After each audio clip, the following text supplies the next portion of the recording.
Boa tarde. Nós estamos dando início a mais um painel aqui durante a tarde. O nosso agora é sobre formação de líderes. Nós fizemos uma enquete aqui no Presbitério do Sudeste. E na enquete do Presbitério do Sudeste, nós perguntamos, o pessoal do Conselho de Presbitério perguntou para os pastores do Sudeste: qual é o seu maior desafio? Ou quais são os seus 3 maiores desafios como pastor?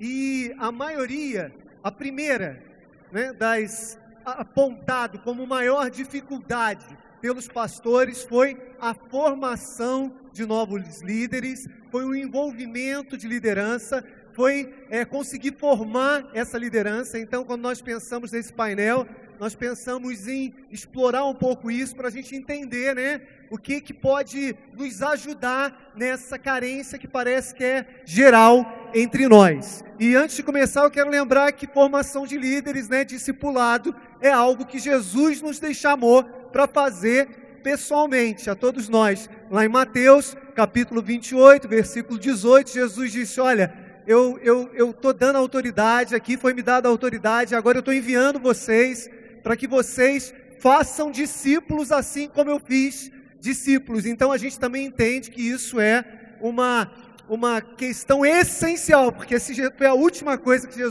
Jesus falou conosco, enquanto estava ainda aqui na terra antes de ir para o céu, então nós temos que levar isso a sério. E aqui nós temos os nossos participantes do painel e de início cada um deles vai falar um pouquinho sobre formação de liderança. Marquinhos? Então, eu pensando nesse assunto, 2 coisas vieram assim na minha cabeça mais fortemente, A primeira delas que Jesus fez um convite, aos seus discípulos para andar com ele, E quando a gente pensa em formação de liderança, obviamente que a gente vai sempre tratar de conteúdo, de assunto, de aula, de tudo, mas antes de tudo eu acredito que a intimidade e o relacionamento que traduzem o Evangelho e, portanto, são mais eficazes na formação de uma liderança, Então, Jesus gastou tempo, investiu o relacionamento com aqueles homens, andou com eles constantemente, durante os anos que ele passou aqui, e fez parte da vida deles, das dores, das dificuldades, e eu acho que esse é o primeiro caminho que a gente precisa percorrer, o caminho do relacionamento, do andar junto, que é o fazer discípulos, E a segunda questão que me veio na cabeça foi quando Jesus, na hora que ele teve que escolher os apóstolos, para a tarefa específica, ele subiu no monte para orar e foi falar com Deus, e passou a noite orando. A Bíblia diz que ele passou a noite orando, Lucas 6, capítulos 12, versículos 12 e 13, e depois que ele orou ao Pai, ele escolheu os 12. Então, nós precisamos de uma dependência de Deus, Às vezes a gente olha assim, meio que as habilidades, as capacidades, mas acredito que antes de tudo, a gente precisa ouvir Deus, discernir em Deus quem são as pessoas, investir no relacionamento com elas, andar com elas, para que elas possam cumprir tudo aquilo que Deus já declarou sobre a vida delas, porque afinal de contas, Deus já derramou todos os dons e vocações sobre cada um. O que a gente vai fazer é descobrir, andar com elas, e a dependência do Espírito Santo, eu acredito ser fundamental para isso. Eu queria só complementar isso que o Marquinhos acabou de falar. É bem verdade que é isso mesmo. O que eu percebo hoje é uma turma que está tentando formar novos líderes, mas formando pessoas segundo a vontade deles, O desafio nosso é formar líder conforme líder de Jesus Cristo, e não aquilo que nós projetamos e sonhamos muitas vezes. Eu tenho percebido que tem uma galera jovem, isso é mais assim, escasso um pouco do que antigamente, mas essa turminha nova que está vindo, essa liderança às vezes tem passado para ele uma forma de liderança para ele poder repetir tudo aquilo que ele faz. E quando a gente trabalha dentro dessa perspectiva, dessa juventude, o desafio é fazer eles serem discípulos de Cristo Jesus. É dentro da vontade do Pai, de conectar, de voltar todo mundo para aquilo que é eterno, mas aonde dá a liberdade, aonde dá a condição dessa liderança jovem, formar novos líderes, com dom, com talento, com a característica dele, sabendo respeitar todos esses ambientes, mas deixando claro para ele que a liderança, a formação dessa nova liderança é ser discípulo de Cristo Jesus, e não discípulo, às vezes, de um determinado líder. Porque, às vezes, aquilo foi Deus que confunde a condição de discípulo com aquilo que foi o dom que Deus deu. Então, eu vejo muitos jovens querendo repetir, muitas vezes, aquilo que o pastor está fazendo. E ele poderia ser muito bem um discípulo, caminhando junto com o pastor da igreja e tudo, mas sendo discípulo de Cristo Jesus, manifestando dentro do seu dom, da sua vocação, da sua singularidade que Deus deu para ele. Então eu queria complementar, é tudo isso mesmo, né? A gente tem que orar. Geralmente, quando nós queremos formar novos líderes, nós caímos numa tentação de escolher os melhores. E na verdade essa escolha não parte desse ponto. A gente tem que orar buscando a direção de Deus, para que o Espírito Santo de Deus nos encha de inspiração, de graça, para que essa pessoa comece a enxergar que ela tem que ser discípulo de Cristo Jesus e ela pode manifestar o amor de Deus. Então eu queria só complementar isso, que cada um de nós aqui, enquanto pastores, que nós tenhamos essa sensibilidade de formar uma nova liderança para ser discípulo de Cristo Jesus, fazer a vontade do Pai e não muitas vezes confundindo, repetindo aquilo que a gente faz. Muito bom. Boa tarde a todos. Eu acho, a gente vai percebendo e conversando com algumas pessoas, vendo algumas literaturas, e fala-se muito sobre líderes, né? Formação de líderes, seminário de líderes, né? Curso para líderes de igreja e etc. Em todas as áreas também, nos negócios. A gente ouve muito sobre isso, né? E trazendo para a vida da igreja, eu lembro, quero fazer menção aqui do texto, né? Quando Paulo escreve que sede meus imitadores como eu sou de Cristo, e vai de encontro com isso que o Juninho expôs aqui para nós, porque não é a forma, é a origem. A origem é Cristo, né? Então a semente é Cristo, né? Ainda que Cristo passando por mim, ele serve de referência, mas a referência não era Paulo, a referência era Cristo. Então não é o modelo, não é a forma, né? É a maneira que a origem, que é Cristo, vai manifestar através do dom e que ele mesmo colocou na vida da pessoa. Então o nosso desafio é entender qual é o sonho de Deus para aquela pessoa, né? Então nós que somos aqueles que servem na igreja e tem com as pessoas e tem essa incumbência de discipular, pedir graça de Deus para que a gente possa discernir qual é a vontade de Deus para aquele discípulo, qual é a vontade de Deus para a vida dele, para que eu possa ser instrumento, né, de projeção da vontade de Deus para ele. Então eu acredito que assim seria a melhor maneira, né, de formar o líder segundo a vontade do Pai, porque ele é discípulo de Cristo. Ainda que ele esteja lá caminhando e eu tenho responsabilidade com ele, eu não tenho posse sobre ele. Eu sou aquele que vou ajudá-lo a alcançar aquilo que é a vontade do Pai para ele. Então eu penso que mais do que um modelo, do que uma forma, porque às vezes a pergunta, né, é como se faz? Como que pode se formar um líder? Como que é feito? Então vamos aqui montar um seminário, alguma coisa e tal, e aí a gente vai formar líder. Não, eu acredito que é buscar sensibilidade, né? Manifestando a origem que é Cristo, para que ele possa ir rumo ao propósito que o próprio Pai pensou para ele. Boa tarde. Vamos ficar de pé para ver se está todo mundo assim meio. Alguém já citou? Fica de pé um pouquinho aí. Quem almoçou bem aí? Glória a Deus. Muito bom, né? A gente está aqui nesse ambiente, poder fazer a nossa reflexão. Tem uns aí que pode deitar, pode sentar. Não precisa deitar nas cadeiras não, irmão. Bom, para nós é uma alegria a gente estar aqui para compartilhar desse primeiro tópico mais questionável, né? Ou mais desafiador que os pastores citaram. E eu creio que a maior dúvida e a grande pergunta levantada não é exatamente sobre devo ou não formar discípulo. Eu acho que isso está óbvio, isso é aquilo que a gente aprende desde sempre. Eu acho que a maior pergunta é qual é o processo na formação de discípulo, e que isso envolve a atividade eclesiástica propriamente dita, ou seja, as capacitações dentro da congregação, e da minha própria vida como indivíduo na formação de outros à medida de Cristo, como a gente já ouviu aqui. Então nós temos duas frentes de trabalho, a minha pessoal e aquilo que é da organização, ou do organismo, da família, da igreja local onde eu estou inserido. Então duas coisas que nós precisamos como pastores entender a minha formação, desde a formação que vai, desde tirar a pessoa, né, trazer a mensagem do reino, até que ela possa ter a maturidade de aprender sozinha nos caminhados.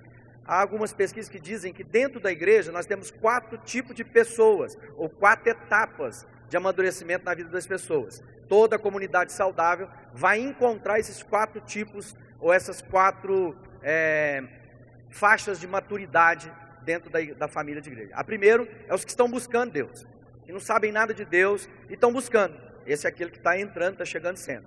Tem aqueles que já se encontraram a Cristo, já estão buscando em Cristo essas respostas. O outro é aquele que já está caminhando com Cristo. E aí esse último na maturidade é aquele que está totalmente entregue ao propósito de Deus, seja ele qual for. Já não há mais questionamento, é apenas envia-me a mim, eu estou disposto a fazer a sua vontade. E às vezes como famílias de igreja, como igreja, a gente tem que discernir que a gente fala para esses 4 públicos o tempo todo. E muitas vezes a gente fala assim, aquelas pessoas estão querendo ser mais profundo, as pessoas querem ir mais, conhecer mais, aí a gente quer aprender sobre milênio, a gente quer que tudo isso faz parte, mas que isso está lá na faixa daqueles cristãos que já estão muito mais preparados para aquilo que é a boa obra que Deus tem na vida deles. Mas eu quero lembrar de uma coisa, quando ele chega nessa maturidade, dificilmente qualquer programa de treinamento, de capacitação vai atender ele. Esses são aqueles autodidatas, aqueles que já buscam, aqueles que já sabem escolher qual a literatura que ele vai ler, ele já tem experiência, ele já tem bagagem. Mas nós temos que olhar para aqueles que estão chegando, como a gente vai tomar na mão e vamos fazer. Bom, como igreja, nós temos que ter um processo discipulado. Passo 1, passo 2, passo 3, passo 4. Então, qual é o primeiro momento? É o culto? É o pequeno grupo? É a formação? É a liderança? Qual é o processo que a igreja pode prover de esse ensino coordenado e sistemático? A gente tem várias coisas disso, a gente tem pequenos grupos, tem células nas igrejas, nós temos treinamento, capacitação. Nós estamos aqui hoje numa conferência falando sobre isso, nós estamos aqui como líderes, trazendo esse entendimento, desafiando, aprendendo, ouvindo pessoas para trazer maturidade.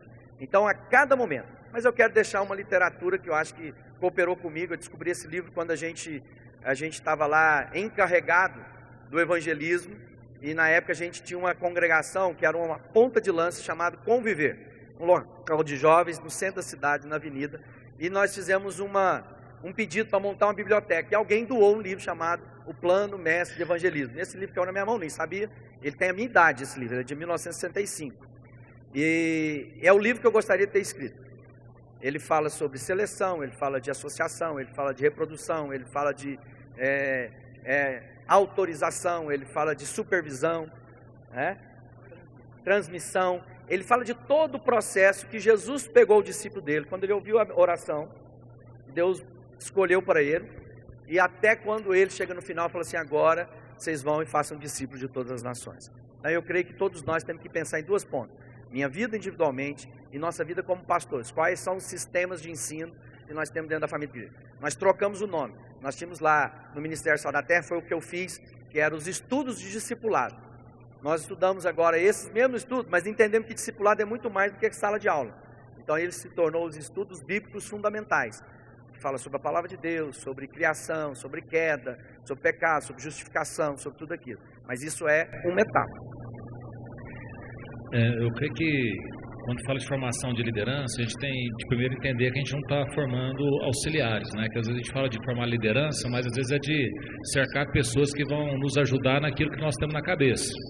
E, na verdade, essa palavra liderança, ela não é uma palavra explicitada na Bíblia, pelo menos nas traduções, né?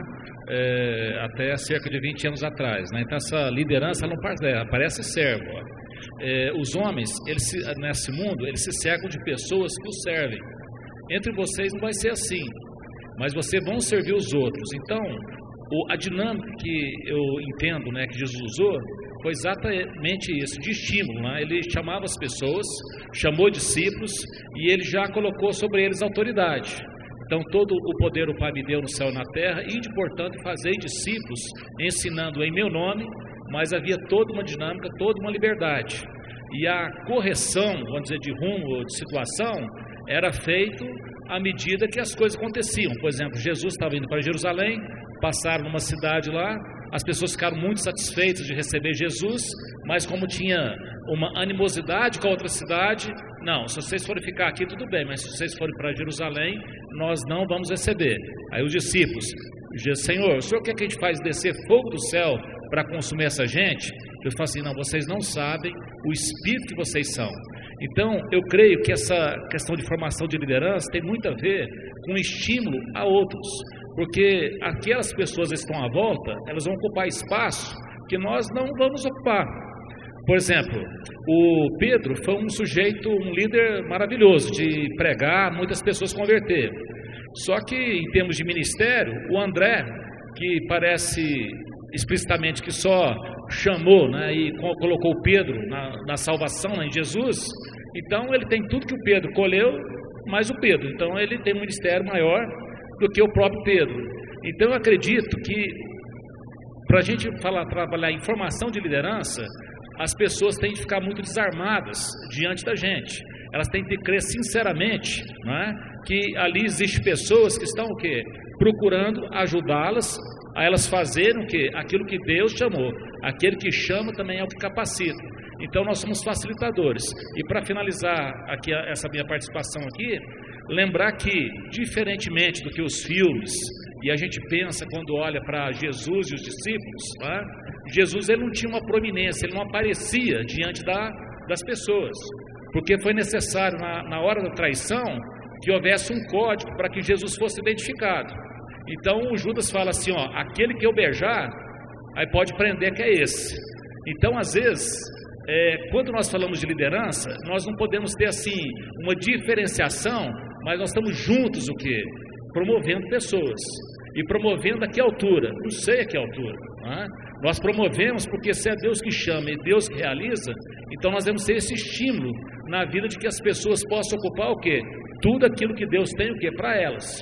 É como uma planta. Eu não posso fazer a planta crescer, mas eu posso atrapalhar a planta de crescer. Eu posso sufocar a planta, mas se eu simplesmente deixar que essa planta cresça, colocar o adubo certo, ela por si mesma, ela vai frutificar. Então eu creio que às vezes o maior desafio que a gente tem na formação de liderança é quando nós travamos ou queremos que essas pessoas venham nos servir, ao invés dessas pessoas, né, servirem. O Papa que está aí, o Francisco, né, o livro que ele escreveu antes de ser Papa é muito interessante o nome. Chama assim, Serviço, o verdadeiro poder. Então vamos começar aqui algumas perguntas, né? Aqui é a primeira, aqui, que uma das maiores dificuldades das igrejas hoje é encontrar novos líderes.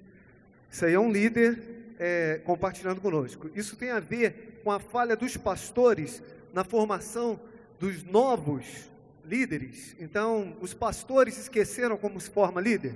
Quem é que pode responder aqui? César? Eu penso que... Você forma líder, César? Jesus forma, né? Você não forma, não? Não discipula? Não, discipula. É interessante porque eu penso assim, né? Muitas vezes a gente joga sempre essa questão, né? O pastor tem essa mania de falar, não forma líderes, ou tipo, não tem líderes, a igreja não se envolve, não há um comprometimento, né? Mas as pessoas, eu percebo que precisa ver em nós um compromisso com elas. Que na medida que elas reconhecerem e ter noção que a gente tem um compromisso com elas, elas vão começar a enxergar Cristo em nós. Mas você acha que... então a pergunta dele, assim, especificamente, ele diz assim, eu vejo essa deficiência hoje na igreja. Essa deficiência é responsabilidade dos líderes atuais da igreja? Com certeza. Sim. Eu acho que a gente tem responsabilidade com isso. Outra pergunta aqui. Quando você lidera pessoas da mesma faixa etária, como se pode lidar com a questão de pessoas que devem ser de faixas etárias diferentes? E como se pode lidar com a questão do respeito e da confiança? Quando você está liderando pessoas de várias idades, como é que você trata essa questão de respeito e liderança? Pode falar. Paulo fala para Timóteo, né? Ninguém desprezar a mocidade dele, mas ele se tornar modelo, né? eu creio que nessa palavra aí também tem inspiração, tem até um pouco a ver com o que você está falando. Então, nós precisamos ser inspiradores. E depois ele trata disso e dá algumas dicas. Ele fala como Timóteo deve lidar com os mais velhos, né, tratando como pais. Ele fala como Timóteo deve lidar com os iguais, né, tratando como irmãos, com todo respeito. Então eu acredito que é igual uma família, né? Se o pastor é mais jovem e ele está tratando alguém mais velho, ele trata como um pai.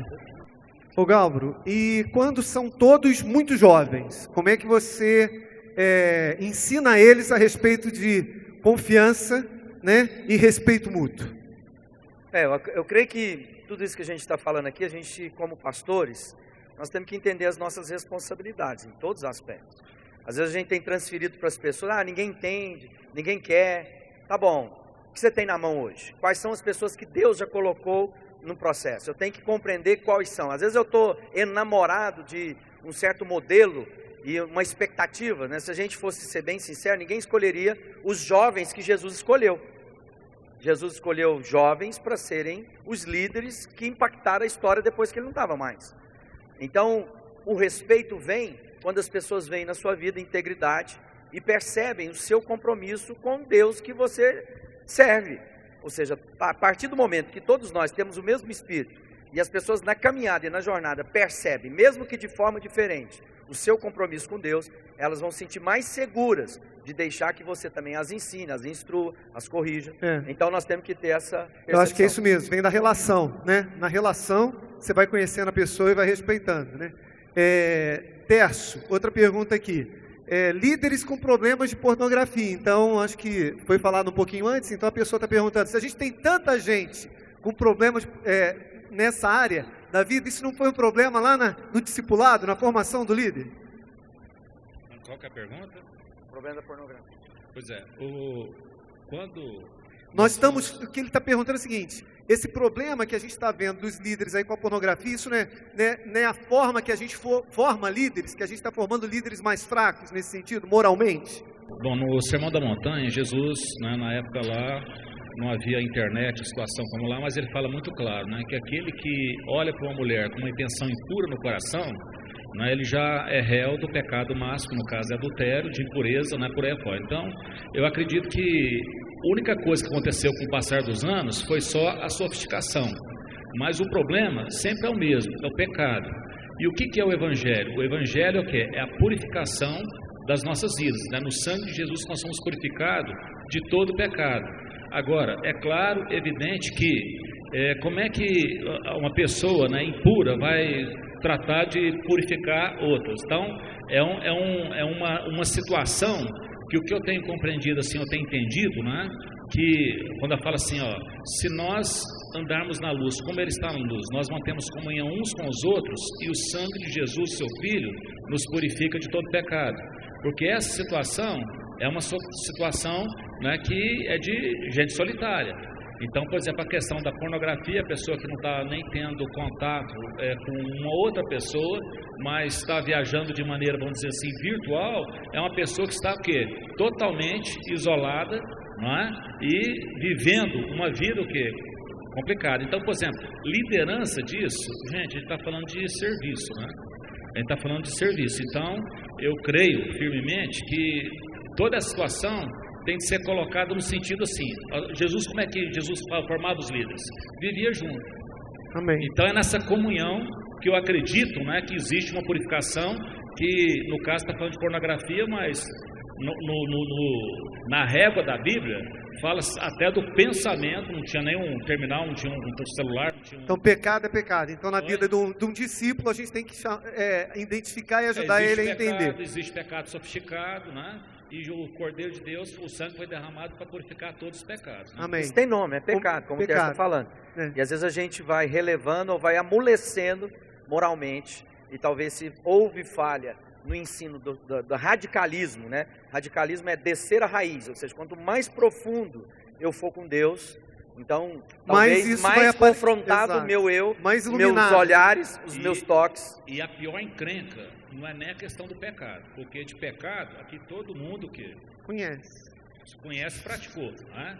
A questão quem não disser que não tem, está mentindo. Quando nós nos você muda o nome de pecado arrepende. e fala que o pecado não é pecado, quando nós entramos em racionalizações, então quando você chama o mal de bem, o bem de mal, então o que que é? A confissão tem nome. O que que é isso? Isso é pecado. Qual que é o pecado? É esse. O sangue de Jesus, seu Filho, purifica de todo pecado. Humberto. Se confessarmos uns aos outros, nós somos curados. E assim caminha a humanidade. Humberto, quando um líder está pronto? Hamilton, perdão. Quando um líder está pronto? No dia de Cristo. Eu acho Foi que para ele, Terça. é uma continuidade. Na verdade, é uma continuidade. Não tem assim, quando que ele está pronto. É uma continuidade. Não tem como a gente avaliar assim, não, agora ele está pronto. É uma É continuidade. um caminho, né? Para É um todos caminho. nós, né? Mas às vezes ele está perguntando assim, como é que eu sei que eu vou deixar a pessoa orar com o outro? Em que momento eu posso liberar o meu discípulo para orar com alguém na igreja? Que momento eu posso liberá-lo para dar uma palavra? Às vezes é isso que ele está É perguntando. o modelo que Jesus fez, como foi citado esse material que o Ogálvaro falou. Jesus, ele pegou, fez a escolha, depois que ele escolheu os discípulos, ele transmitiu tudo do Pai através da vida dele, depois ele chamou os caras para ver ele fazer, depois que ele trouxe os discípulos para mostrar o que ele fez, então ele supervisionou no sentido, agora vocês vão fazer, e ele deu todo o suporte, naquilo que eles ainda não conseguiam fazer, ele dava essa continuidade. Então, eu acho que o caminho é esse. Eu acho que, Maurício, eu acho que é o quanto antes, igual a samaritana, né? Tanto ela envolveu Jesus, já foi o quê? Juntar as pessoas lá. Então, quanto antes liberar, antes da gente estragar quem está sendo, deixar Jesus formar e trabalhar na correção. Como ministério, eu acho que essa é a nossa experiência, né? Nós fomos todos liberados muito cedo. E Jesus liberava, mas também corrigia, acompanhava. É a então, supervisão esse liberar do Cristo, é né? seguido também de acompanhamento. Aqui é todo mundo liberado, mas a chapa é quente aqui. Estratégias. O Galbro falou aqui, tem uma pergunta sobre isso, sobre processos que você pode ter dentro da congregação, né, que possam ajudar na formação do líder. E tem uma pergunta aqui, qual processo tem sido mais eficaz? Homem ao máximo, mulher única, PG, na nossa opinião aqui, na opinião de quem... A Centro-Oeste que tem esses estudos, qual que, na opinião de você, sua é a mais eficaz? Bom, é o que eu disse, todas essas coisas são cooperadoras do processo. Mas tudo isso forma, no sentido, tudo aquilo que é acadêmico, na maneira assim, vocês têm sala de treinamento de capacitação avançada? Temos. Você tem para iniciantes? Temos. Você tem para aqueles que estão caminhando? Já temos. Mas o grande discipulado mesmo passa quando alguém adota esse outro alguém e aquilo se torna pessoal. É claro que hoje nós temos uma oportunidade que nenhum dos discípulos de Jesus tiveram quando o próprio Jesus estava com eles, que é o Espírito Santo. Porque lá diz que o Espírito Santo vai ensinar a cada um de nós tudo aquilo que a gente precisar. Mas nós temos processo sim. Qual é a classe, qual é o lugar que nós vamos receber, qual é o passo que aquela pessoa tem que dar. Todas essas ferramentas são importantíssimas. Todos os cursos que possam cooperar, desde os estudos bíblicos fundamentais, a reflexão entre homem e mulher, financeira, de oração. Nós temos a escola de plantação de igreja, que é o estudo avançado. Temos agora os módulos avançados para quem já concluiu ou já é pastor, então de reflexão. Temos a nossa estruturação como Ministério Sal da Terra, que é a escola de pastor. Nós temos uma escola de discipulado, né, acadêmico ou de formação de líder todo mês. Então, o primeiro passo é trazer essas pessoas para ouvir ali. Tem um livro, texto, tem a apostila, tem tudo aquilo, que é uma ferramenta. Aquilo não é porque eu concluí aquele curso que eu estou pronto, ou deixei de estar pronto porque eu não fiz. Mas, sem dúvida, eu sentar à mesa e trazer o Paulo Júnior para aquilo que Deus colocou na vida dele, a cooperar para os líderes que estão comigo lá, vai acelerar, funciona como catalisadores no processo. Quando foi formada a liderança do ministério da igreja, eu lembro muito bem, né, que eu levei muito susto, porque eu sou filho de um pastor, pastor presbiteriano, e eu lembro que quando foi separado por áreas, aí quando o Paulo Júnior chamou para si, falou os líderes, né, era uma coisa completamente improvável. Ele chamou o Ogalvo na época, o Flávio, né, o Lazinho e o Fabrício, né, e quando a gente olhou aquilo lá, era improvável, mas a maneira como o Júnior os adotou e como eles foram acompanhados e como eles foram correspondendo é uma coisa curiosa, porque eu estava no Ministério Sal da Terra desde o início. Agora, a participação maior não foi através direto do Paulo Júnior. Foi depois que o GAL foi formado, chegou um tempo lá que identificou, a gente teve uma participação e houve o quê? Um link, né, através do GAL que identificou e colocou para fazer coisas. Então não tem um jeito de você fazer uma coisa formal, porque você acha que vai para um lado e às vezes vai para o outro. Agora, quando eu olho aquilo, na época eu falei assim, nossa, mas o Júnior está fazendo isso tudo errado. Mas eu acho que o Júnior procurou pessoas que tinham menos coisa na cabeça, porque senão às vezes você tem de tirar tudo da cabeça para depois enfiar o outro e às vezes você acha que saiu, mas não saiu. Mas, por exemplo, quando eu falava na época dos meninos, né? Na hora que entraram os meninos lá, houve muito aborrecimento. Só que a gente vê como é que isso vai multiplicando. Então essa questão da oportunização, e como o Gal falou assim, do acompanhamento e da correção, eu acho que é o segredo, né? Se estou falando se está certo, se está errado, eu não sei. Mas o segredo daquilo que é o quê? O Ministério Sal da Terra. O que é ser um líder na igreja? César. É alguém que se propõe a engajar, né? Que se responsabiliza, e aí passo por um pouquinho daquilo também que a gente falou que é uma deficiência que a gente tem enxergado hoje, porque o discipulador, às vezes, ele vai lá e isenta a responsabilidade daquele cara que está chegando. E ele, para se sentir, eu não sei, vamos dizer, com autoridade ou com poder sobre aquela pessoa, ele prefere deixar que a pessoa alienada a ele, né? E aquela pessoa, ela vai se tornando um líder infantilizado, porque ele não aprende a assumir essa responsabilidade com o outro. E aí ele vai crescendo na congregação com essa consciência, ele se torna inconsequente. Então as atitudes que ele vai tendo dentro da congregação, com as pessoas, na convivência, é uma atitude inconsequente. Porque às vezes esse discipulador, ele vai lá e guarda esse cara, ele vai lá, isenta ele de assumir as ações do ato que ele fez, né? E a gente vai gerando cada vez mais pessoas assim.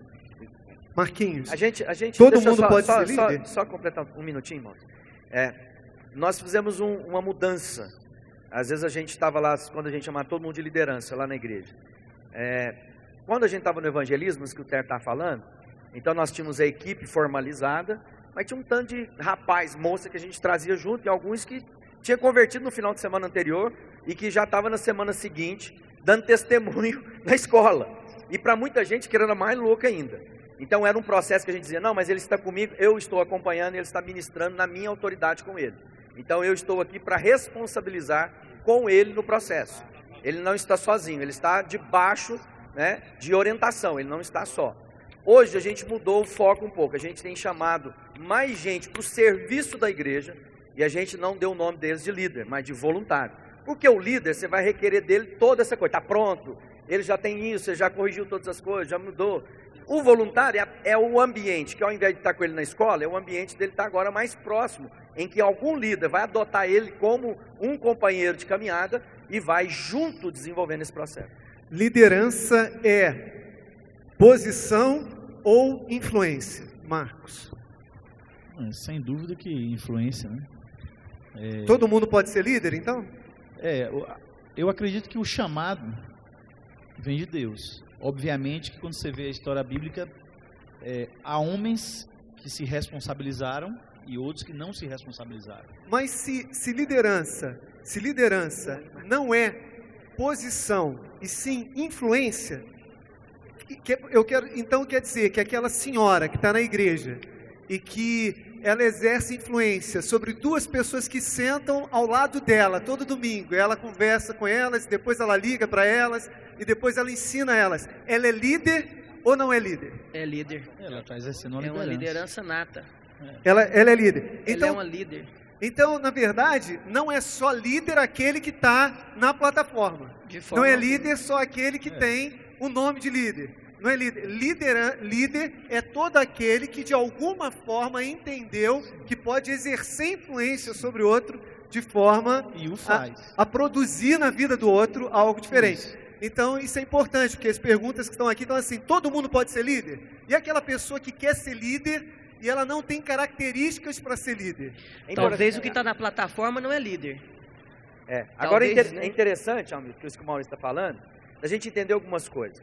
Mas às vezes nós como líderes, usando desse artifício, não colocamos as pessoas em lugar de autoridade para que ele exerça a liderança num ambiente onde Deus está chamando. Então a gente diz, não, líder é só você, quem está do seu lado. E às vezes está chamando aquela pessoa para ser um líder de pequeno grupo, às vezes aquela pessoa para ser um líder da banda, para ser o pastor de louvor, para ser o líder. Então eu tenho que ter os olhos de Jesus para perceber o processo, porque senão eu vou desprezando o lugar de autoridade.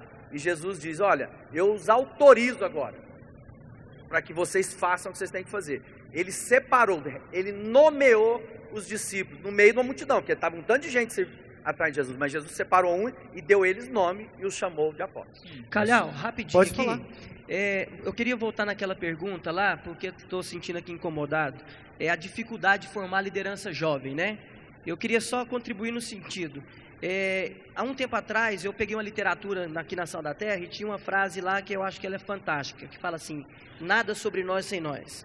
Então eu acho que a dificuldade de formar novos líderes talvez a falta dessa participação deles, como trazer eles desde então para essa forma. É claro que tem todo o comprometimento, caminhando junto, buscando direção de Deus, mas eu acho que tem que haver mais uma participação deles, porque aí então eles vão comprar essa ideia e vão caminhar juntos. Tem uma pergunta aqui boa, dizendo assim, o que fazer quando o discípulo, assim que é enviado, começa a acreditar que sabe tanto quanto, ou até mais, que o próprio discipulador, e não aceita mais ser liderado? Incentiva ele. Ele mostrou que... Incentiva ele. A gente vai descobrir logo, às vezes vai que ele sabe mais do que o cara. Às vezes ele sabe mesmo, né? E se não for, Ele vai descobrir de outro jeito. Esse é interessante, porque tá vendo? Passa pela nossa crise. Então, na minha vida, eu vejo algumas coisas assim. Então, Mas isso não é de uma forma positiva que ele colocou a pergunta. não, mas sei é se eu porque às entendi. vezes não é positiva no ponto de vista de quem vê a crítica. Então, às vezes a crítica, a dúvida é minha, não da pessoa. Mas a preocupação é falou que ele não serve mais para ser Ah, mas às vezes orientado. não serve mesmo, passou o tempo, já não é dele Mas mesmo. quem falou que ele não serve? O cara que tá mandando ele. Então, às vezes, é porque aí é uma crise de autoridade. Fala, eu mandei o cara, agora o cara não me ouve mais. Uai, às vezes, a sua etapa, a sua caminhada com ele cessou. Eu não estou dizendo que isso é certo, eu não gostaria de fazer isso na minha vida. E eu não indicaria para você fazer isso. Eu acho que a gente tem que honrar pai e mãe, a gente tem que honrar os mais velhos, a gente tem que ouvir, a gente tem que se submeter, a gente tem que ser humilde, a gente não deve considerar a gente mais do que a gente a gente não deve pensar de nós mais do que o outro, eu tenho que considerar o outro melhor do que eu. Isso tudo faz parte. Mas Está faltando, tem outra pergunta aqui, né? Nós estamos terminando, quando for um minuto aí. Né? Não está faltando exemplo da parte do discipulador ou da igreja para formar um discípulo? Jesus formou porque era exemplo. Totalmente, porque lá fala em 1 de Pedro, né, sobre o pastoreamento da igreja de Deus, fala do jeito que tem de pastorear e do jeito que não tem de pastorear. Então lá em 1 de Pedro 5 fala assim, pastoreai ou liderai, vamos dizer assim, todo o rebanho de Deus que há entre vós, né, de maneira espontânea e não por constrangimento, né, com boa vontade e não por sorte da ganância, e se tornando um modelo, uma referência para o rebanho e não como dominador do rebanho. Então o jeito que não se deve pastorear é constrangido, por sorte da ganância e como dominador. E o jeito de liderar é de boa vontade, não é? E aí se tornando o que? Uma referência, porque quando o sumo pastor se manifestar, aí você vai receber a coroa igual É isso aí. É um tema que a gente pode ficar discutindo muito tempo. Então tem alguns segundos ainda. Eu fui formado dentro desse ministério. Talvez nós não tivéssemos escrito claramente, até ter o livro lá do Robert Coleman, que o Gálvaro citou, como era o processo, mas o processo existia. Então eu acho que é importante em toda a congregação a gente ter em mente que precisa haver um processo. Como é que foi esse processo? Eu cheguei, pessoas se tornaram meus amigos, né? Me selecionaram, me trouxeram para a intimidade deles, me ensinaram tudo que eles sabiam, começaram a me liberar, me enviar. Eu lembro a primeira vez que me levaram numa escola e falaram assim, ó, vai aí agora e prega, vai aí e fala para esse tanto de gente, né? E aquelas pessoas que falavam comigo não eram perfeitas, mas eu conhecia a intimidade dessas pessoas. Chegou a um ponto que esse liberar e enviar e acompanhar, a gente vai ganhando a maturidade, e aí você mesmo começa a reproduzir na vida do outro aquilo que fizeram com você. Então hoje, para mim é muito claro olhar na minha vida aqueles que Deus usou para me discipularem e o processo que Deus usou e aqueles a quem Deus me usa nesse processo, e agora eu estou vendo outros, né, sendo usados nesse processo. E Paulo, né, conversando com Timóteo, ele diz assim, olha, o discipulado, a formação do líder, ele vai ser bem sucedida na terceira geração, quando você forma alguém, você discipula alguém, que vai discipular alguém, que vai discipular outro, é um processo que não deve terminar. Então acho que nós temos que, primeira coisa aí, acho que o Galvary falou a respeito da sua contribuição pessoal, a gente tem que fazer uma pergunta para nós mesmos, antes e depois chegar, porque nós somos a igreja, né? A gente vai falar na igreja, mas nós somos a igreja. Então, se nós discipularmos, a igreja vai estar discipulando. Então, a pergunta para nós, é uma pergunta que a gente fazia há muito tempo atrás, é de quem eu estou cuidando. Quem eu estou discipulando. Né, isso. Dá nome. Essa coisa uma você lista. Tá vendo lá, um tanto de gente. E o trem mais difícil para pastor é pôr esse nome que o Maurício está falando. Faz uma lista aí para mim de 10. A gente fez isso agora, lá com os pastores, para vir para a conferência. Falei para os pastores assim, nós somos 16 pastores lá. Falei assim, 10 nomes de cada um, homem e mulher. Então nós vamos ter lá 160, 320 pessoas só da nossa ação direta, nominal. Não é assim, eu falei lá na igreja, 10 nomes. Escreve 10 nomes. Você vai ver o tanto que é difícil nomear esses discípulos.